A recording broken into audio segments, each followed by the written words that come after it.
So, hello everybody.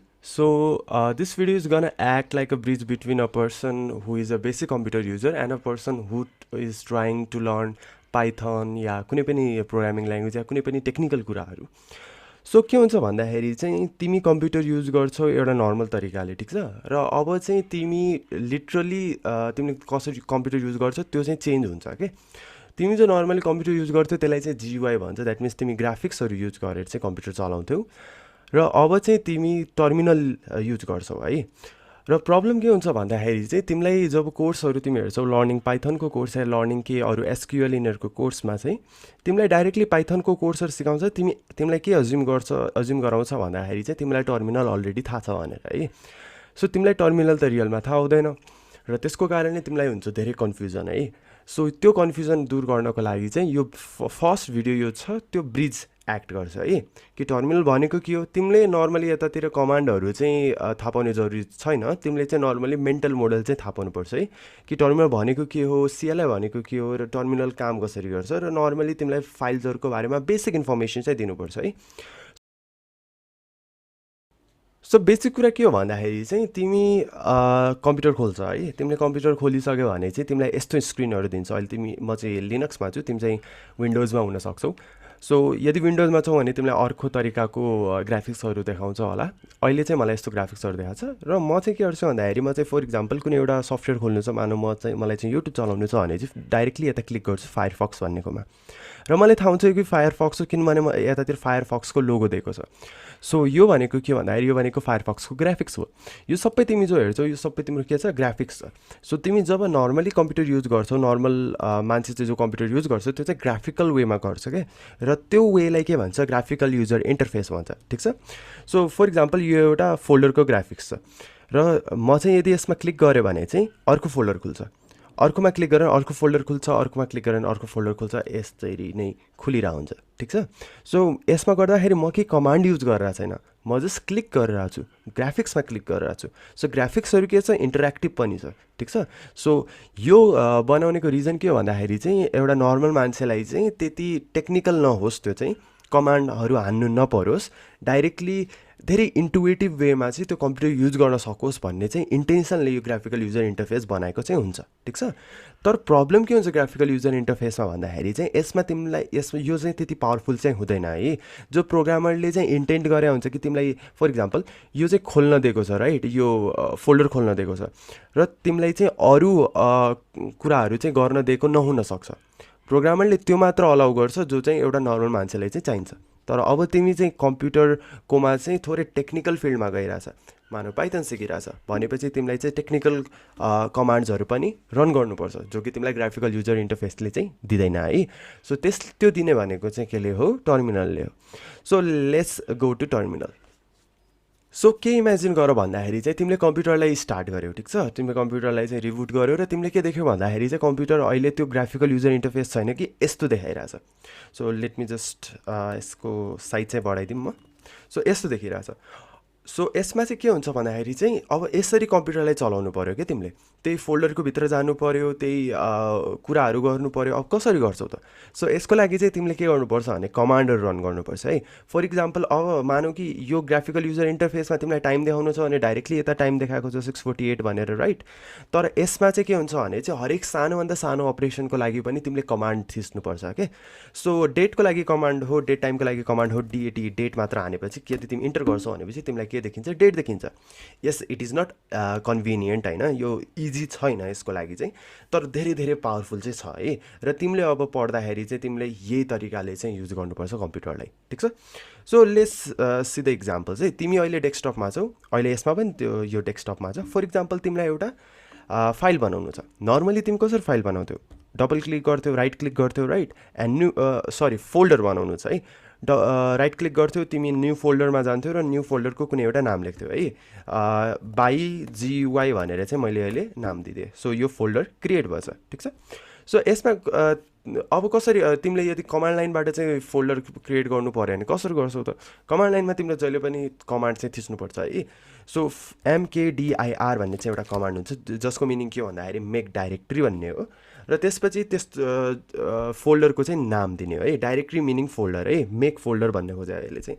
And अर्को कुरा के भन्दाखेरि चाहिँ कमान्डहरू चाहिँ अहिले रट्टा मार्ने जरुरी छैन, नेक्स्ट भिडियो हुन्छ जसमा चाहिँ कमान्डहरू पनि भनिन्छ है।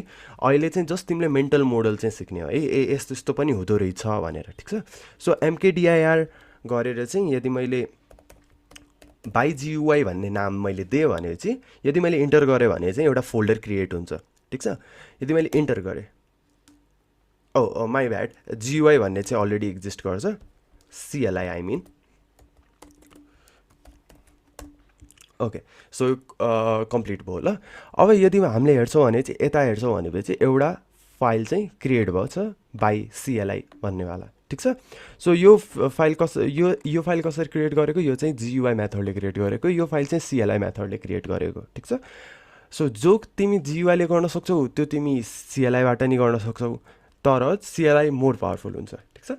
सो अब एउटा कुरा हेरौँ, हामी चाहिँ यो वाइटी कोडिङको भित्र जाऊँ है, फर्स्ट लेयरको भित्र जाऊँ, सेकेन्ड लेयरको भित्र जाऊँ, थर्ड लेयरको पनि भित्र जाऊँ। अब तिमी देख्छौ यतातिर दुईवटा फाइल्सहरू, ठिक छ। एउटा फाइल चाहिँ तिम्रो l.png, अर्को फाइल चाहिँ तिमीलाई पाइथन फाइल.py। अब यसमा थोरै थ्योरी छ फाइलहरूको बारेमा चाहिँ। नर्मली जब तिमी फाइल हेर्छौ होइन, फाइलकोमा चाहिँ तिमीलाई एउटा प्रोपर्टी हुन्छ फाइलको, नर्मली तिमीले थाहा पाउनु पर्ने, द्याट इज कि फाइलको एक्सटेन्सन है। फाइलको एक्सटेन्सन भनेको के हो भन्दाखेरि डट पछि लास्टको जो डट समथिङ हुन्छ नि त्यसलाई के भन्छ, एक्सटेन्सन। यो केसमा के छ, .png छ, यो केसमा के छ, .py फाइलमा छ।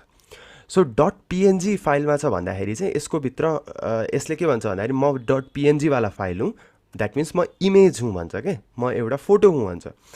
र .py फाइलले के भन्छ भन्दाखेरि म पाइथन फाइल हुँ भनेर भन्छ है। सो अब के हुन्छ भन्दाखेरि यो दुइटालाई यसलाई खोल्दाखेरि चाहिँ तिमी डाइरेक्टली क्लिक गरेर चाहिँ खोल्न चाहिँ सक्छौ, तर नर्मली भित्र के भइरहेको छ त्यो चाहिँ हामी एकचोटि हेरौँ है। कुनै पनि फाइललाई खोल्दाखेरि चाहिँ तिमीलाई त्यो फाइललाई खोल्नेवाला प्रोग्राम चाहिन्छ, ठिक छ। द्याट इज यदि कुनै फाइललाई तिमी एक्जिक्युट गरेर छौ भनेपछि त्यसको एक्जिक्युटनर पनि चाहियो के। जस्तो एउटा इमेज छ भने चाहिँ इमेजलाई खोल्नको लागि तिमीलाई के चाहियो, इमेज भ्युअरवाला फाइल चाहियो, सरी सफ्टवेयर चाहियो, राइट। एन्ड यदि पाइथन फाइल छ भनेपछि पाइथनलाई खोल्नेवाला सफ्टवेयर चाहियो। पाइथनलाई खोल्नेवाला सफ्टवेयर भनेको पाइथन इन्टरप्रेटर हुन्छ, जो कि अहिले नेसेसरी छैन, जस्ट इक्जाम्पलको लागि। फर इक्जाम्पल तिम्रो एउटा भिडियो छ, भिडियोको लागि तिम्रो एक्जिक्युटनर के हुनसक्छ, भिडियो प्लेयर हुनसक्छ, VLC हुनसक्छ, राइट, MP4 भ्युअर हुनसक्छ, यस्तो यस्तो कुराहरू हुनसक्छ है। त्यो सफ्टवेयर चाहिँ अलग हुन्छ। सो एउटा फाइललाई एक्जिक्युट गर्नको लागि फाइल चाहियो तिमीलाई, अर्को के चाहियो, एक्जिक्युटनर चाहियो, ठिक छ। अब यसको लागि एक्जिक्युटनर मेरोमा, तिम्रोमा चाहिँ इमेज भ्युअर हुनसक्छ, मेरोमा चाहिँ एउटा के भन्छ त्यसलाई, मेरोमा चाहिँ एउटा सफ्टवेयर छ द्याट इज जिथम है। जिथमलाई यदि तिमीले क्लिक गर्यो भनेपछि यसरी खुल्छ, द्याट मिन्स त्यो फाइल के भयो, यो l.png वाला फाइल चाहिँ एक्जिक्युट भयो है। एक्जिक्युट भएर चाहिँ तिमीलाई यो फोटो चाहिँ देखियो, ठिक छ। अब सेम कुरा चाहिँ यदि तिमीलाई सिएलआईबाट गर्नु छ भने कसरी गर्ने त भनेर हेर्छौ भनेपछि फर्स्टमा तिमीलाई यहाँसम्म जानको लागि चाहिँ अब सिएलआईबाट कसरी जाने, लेट्स सी है। तिमीले कमान्ड याद गर्नु परेन है स्टिल। सो फर्स्टमा के छ भने म चाहिँ डेस्कटपमा छु है। अब डेस्कटपमा चाहिँ के छ भन्दाखेरि हेर्नको लागि चाहिँ ls भनेर एउटा कमान्ड हुन्छ। ls भनेर यति धेरै फोल्डरहरू छ है, सबै कुरा। सो मेरो फाइल चाहिँ वाइटी कोडिङको भित्र छ, सो मलाई वाइटी कोडिङको भित्र जानु पर्यो।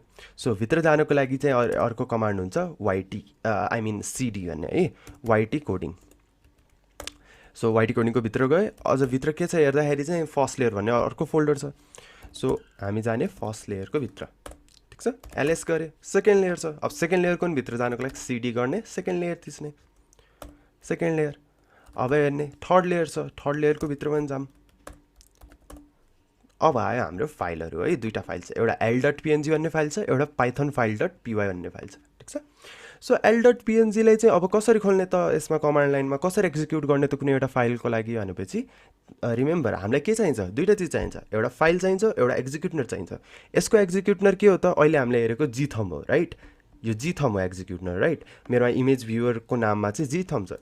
सो यदि मैले यसमा जिथम भनेर लेखेँ, जिथम र l.png भनेर लेखेँ भनेपछि सेम कुरा हुन्छ जो कुरा चाहिँ जियुआईबाट भइरहेको थियो है।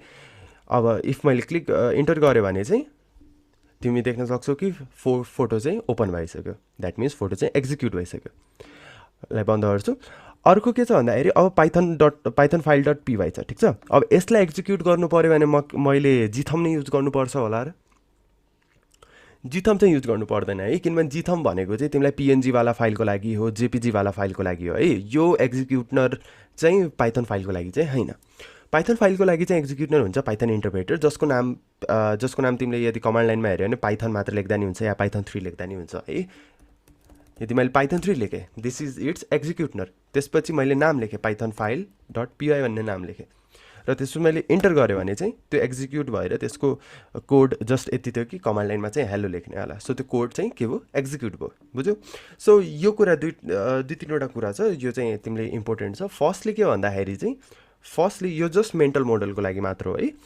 फर्स्ट के हो भन्दाखेरि चाहिँ there is another way of using computer which is very very powerful होइन। नर्मली तिमी GUI युज गर्थ्यौ, अब चाहिँ तिमी CLI युज गर्नेवाला छौ र CLIमा पनि सेम कुरा हुन्छ जो चाहिँ GUIमा हुन्छ है। र अर्को कुरा तिम्रो फाइलको बारेमा छ। फाइलको चाहिँ एउटा एक्सटेन्सन भन्ने चिज हुन्छ। एक्सटेन्सनले के जनाउँछ भने त्यो फाइलको टाइप के हो, बेसिकली फोल्डर हो कि इमेज हो कि कोड हो कि टेक्स्ट हो कि यो सबै कुराहरू त्यसको एक्सटेन्सनले थाहा हुन्छ। र त्यो एक्सटेन्सनको लाई चाहिँ एक्जिक्युट गर्नेवाला एउटा एक्जिक्युटनर हुन्छ है। जस्तो फर इक्जाम्पल एउटा इमेजलाई एक्जिक्युट गर्नको लागि चाहिँ इमेज एक्जिक्युटनर या इमेज भ्युवर हुन्छ या जिथम हुन्छ मेरो केसमा चाहिँ, ठिक छ। र पाइथन फाइल छ भने पाइथन फाइलको लागि एक्जिक्युट गर्नेवाला के हुन्छ, पाइथन 3 हुन्छ। नाउ यु क्यान अन्डरस्ट्यान्ड कि लाइक जति बेला तिम्रो यदि ट्युटोरियलहरूमा चाहिँ पाइथन 3 र त्यसपछि त्यो पाइथन फाइलको नाम भनेर भन्छ नि, त्यसमा हामी के गरिरहेको छौँ बेसिकली GUIमा चाहिँ हामी सिम्पली क्लिक गरिरहेछौँ कि त्यो पाइथन फाइललाई, ठिक छ। ओपन विथ पाइथन भनिरहेछौँ कि, द्याट्स इट।